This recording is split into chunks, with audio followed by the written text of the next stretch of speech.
Good morning again, everyone. Thank you for being here with me another day for our morning devotional. And this morning, I just want to say, once the Lord takes you out of a city, it is not for you to return to that place. Anything that the Lord has delivered you from, anything that you have overcome, anything that you have struggled through, pushed through, and have overcome, it is for you to remain in that state of deliverance and not return into the place that you are coming from or doing the things that you used to do. All right, so this morning's scripture is taken from Deuteronomy chapter 18, and I'll be reading from verses 9 to 12. And it says, "When thou art come into the land which the Lord thy God giveth thee, thou shalt not learn to do after the abominations of those nations. There shall not be found among you anyone that maketh his son or his daughter to pass through the fire, or that useth divination, or an observer of times, or an enchanter, or a witch, or a charmer, or a consulter with familiar spirit, or a wizard, or a necromancer. For all that do these things are an abomination unto the Lord. And because of these abominations, the Lord thy God doth drive them out from before thee." We have to be careful of what we do when we go into a new place. Remember that the Lord would have taken you out of where you're coming from. He would have brought you through the test. He would have brought you through the trial. He would have caused you to overcome. And now he has brought you into a new place. It is not for you to go into that space and adapt the things that you observe being done, but it's for you to set the stance of what God has called you into. You know what you carry. And a lot of times we get distracted when we go into a new city, be it a new organization, a new place of residence, a new school or whatever, and we try to fit in to what exists. I can share my story. There are many times throughout my life that I've tried to fit into friendships, fit into businesses, fit into organizations, fit in with the people that are there, even though I know I was called to stand out, even though I know I was called to set a stance for the Lord. There were challenges that I have with standing out, and so I tried to fit in because I thought that if I had association, then I would go far in life, not realizing that everything that I desire, everything that I need to go forward in life was already in me. And so I want to say to somebody today that as you progress into this new place, into this new space, into this new season, remember who you are. Remember what the Lord has called you into. Remember who you're going there to be. Say, for example, you apply for a new job and you get the role, you get the position. It is for you to go in and be observant first. Learning the people, learning the process, learning the precepts, the concepts, whatever it is that you have to learn. And then you have to now strategize and align yourself to the Lord and the Lord's will for you in that space. Because when you go into an organization, it's not just about you getting the job, or when you go into a new community, it's not just about you getting the house.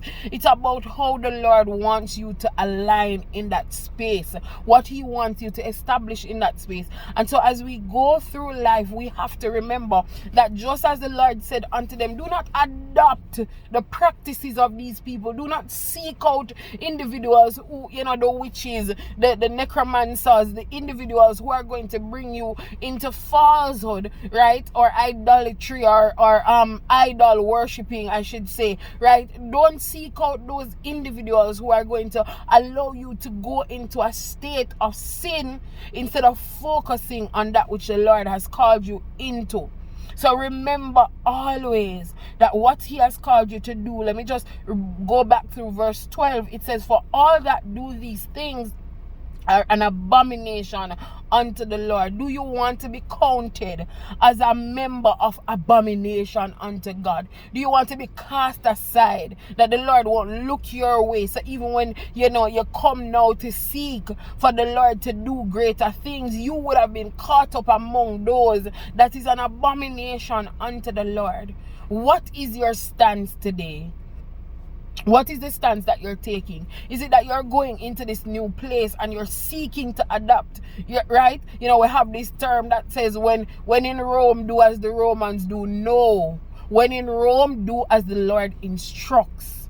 Because if you do as the Romans do, if you align yourself to the principles of that tribe or of that city, when the Lord says to you that do not fit in with them or do not be caught among them, then you are working against your purpose in God.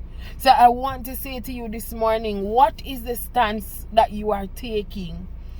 When when you are allowed to go into a new space, do you adapt to what exists, or do you create what needs to be? It's just like, again, I'll use the analogy of an organization.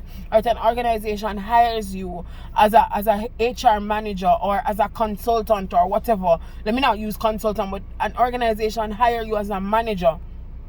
And they hire you because they expect for you to come in and be the change that they want to see. But then you go in and you start adapting to what exists. You won't have much impact in the sight of those who hire you, right? And you're going to be fitting in with everybody else, and everybody's just going to see you as a part of them. And so you will never be seen as the individual that came in and brought change. You'll never be seen as the individual that came in and brought an impact to the people.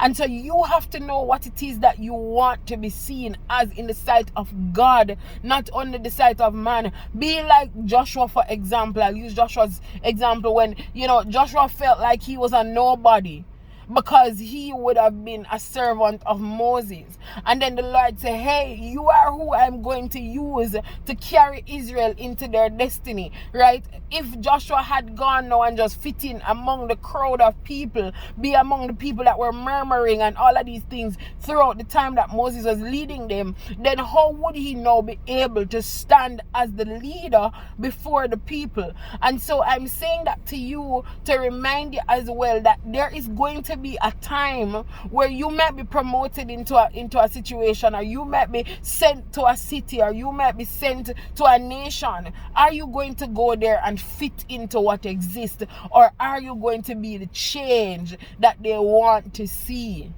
And to remember, do not get yourself caught up in abominable things, or things that causes the Lord to seem far from you instead of close to you, right?